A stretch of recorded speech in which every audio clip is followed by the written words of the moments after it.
Safia, une jeune fille de 15 ans, vivait autrefois une vie paisible avec ses parents dans un quartier aisé de Lagos, la vibrante métropole du Nigeria. Son père, Ibrahim, était un homme d'affaires prospère, et sa mère, Amina, était une avocate réputée pour sa défense des droits des femmes et des enfants. Safia était une élève brillante, passionnée par la littérature et rêvant de devenir écrivaine. Cependant, un soir tragique, tout bascula. Ses parents périrent dans un accident de voiture suspect sur la route de Victoria Island. Bouleversée, Safia fut confiée à son oncle maternel, Emeka, et à sa femme, Chinière. Elle espérait trouver du réconfort auprès de sa famille, mais elle se retrouva rapidement plongée dans un cauchemar. Dès son arrivée dans la modeste maison d'Emeka, située dans un quartier défavorisé de Lagos, Safia fut confrontée à une réalité dure. Ses vêtements de qualité furent remplacés par des haillons, et elle fut reléguée dans une petite chambre sans fenêtre. Chinière la réveillait à l'aube pour qu'elle commence une longue liste de corvées. Nettoyer la maison, faire la lessive à la main, aller au marché sous le soleil écrasant pour vendre des fruits. Un jour, alors qu'elle portait un lourd panier sur la tête, elle croisa le regard d'un camarade de classe, Daniel. Gênée, elle baissa les yeux, mais il la reconnut. Safia, que fais-tu ici? Demanda-t-il avec surprise. Avant qu'elle ne puisse répondre, Chinière apparut et la tira violemment par le bras, lui chuchotant des menaces à l'oreille. Les injustices se multiplièrent. Emeka et Chinière gardaient pour eux l'argent que Safia gagnait au marché. Ils lui interdisaient d'aller à l'école, prétendant qu'il n'avait pas les moyens de payer les frais de scolarité. Safia, désespérée, passa ses soirées à lire en cachette les vieux livres qu'elle avait pu sauver de sa maison. Une nuit,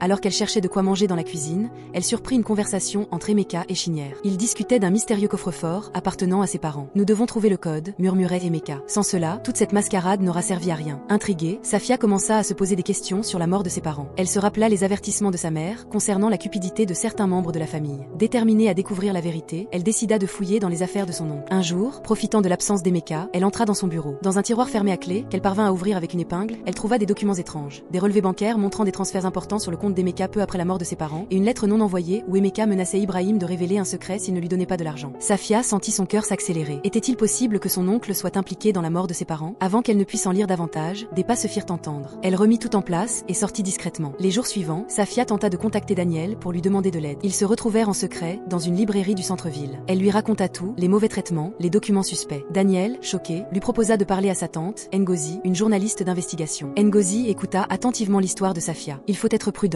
dit-elle. Si tes soupçons sont fondés, tu es en danger. Elle accepta de mener des recherches et conseilla à Safia de faire semblant de ne rien savoir. De retour chez elle, les choses empirèrent. Chinière, ayant remarqué le changement d'attitude de Safia, devint plus violente. Un soir, elle l'accusa de voler de la nourriture et la frappa devant Emeka, qui resta impassible. Safia, le visage tuméfié, comprit qu'elle devait agir vite. Ngozi découvrit que l'accident de voiture n'en était pas un. Les freins avaient été sabotés. De plus, Emeka avait contracté une assurance vie sur Ibrahim peu de temps avant sa mort, ce qui était suspect. Elle partagea ces informations avec Safia et Daniel. Ensemble, ils élaborèrent un plan. Safia simulerait l'ignorance, tandis que Ngozi réunirait des preuves pour impliquer Emeka et Chinière. Cependant, quelqu'un les espionnait. Un soir, en rentrant, Safia trouva sa chambre saccagée. Les livres étaient déchirés, et sur le mur était écrit en lettres rouges: Nous savons ce que tu fais. Terrifiée, elle se réfugia chez Daniel. Ses oncles et tantes, furieux de sa disparition, diffusèrent sa photo dans tout le quartier, prétendant qu'elle avait fugué et qu'elle était instable mentalement. Ils engagèrent même des hommes pour la retrouver. Safia décida alors de se cacher chez Mariam, une amie de sa mère qui vivait à Ikoyi. Mariam la reçut chaleureusement et lui raconta que sa mère avait confié des documents importants avant sa mort. Dans une boîte en bois, Safia trouva des lettres où sa mère exprimait ses craintes vis-à-vis d'Emeka, qui l'avait menacé pour de l'argent. Avec ces nouvelles preuves, Ngozi réussit à convaincre un inspecteur de police intègre d'ouvrir une enquête. Cependant, Emeka, ayant des contacts influents, fut averti. Il tenta de s'enfuir du pays avec Chinière, mais ils furent arrêtés à l'aéroport de Lagos. Au procès, les révélations furent choquantes. Emeka avoua avoir orchestré la mort de sa sœur et de son mari pour s'approprier leur fortune. Chinière, quant à elle, était complice depuis le début. Le juge les condamna à la prison à vie. Libérée de leur emprise, Safia hérita des biens de ses parents. Mais elle ne souhaitait pas seulement jouir de cette richesse. Elle décida de réaliser le rêve de sa mère, créer une fondation pour aider les enfants défavorisés de Lagos. Avec l'aide de Daniel et de Mariam, elle ouvrit un centre éducatif où les jeunes pouvaient apprendre et s'épanouir. Un jour, alors qu'elle regardait les enfants jouer dans la cour, Ngozi la rejoignit. Tu as été incroyablement courageuse, Safia. Ta mère serait fière de toi. Safia sourit. Je sais qu'elle est avec moi, et je veux continuer son combat pour la justice. Les années passèrent, et Safia devint une figure respectée de la communauté. Elle écrivit un livre sur son histoire, intitulé Le destin de Safia, qui inspira de nombreuses personnes à se battre contre l'injustice. Un soir,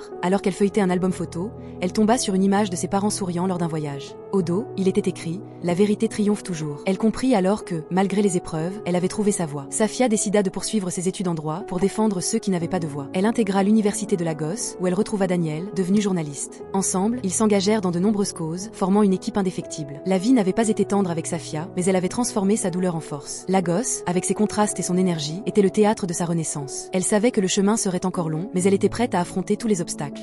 Merci d'avoir suivi cette vidéo jusqu'au bout. N'oubliez pas de vous abonner et d'activer la cloche des notifications pour ne rien rater de nos prochaines vidéos.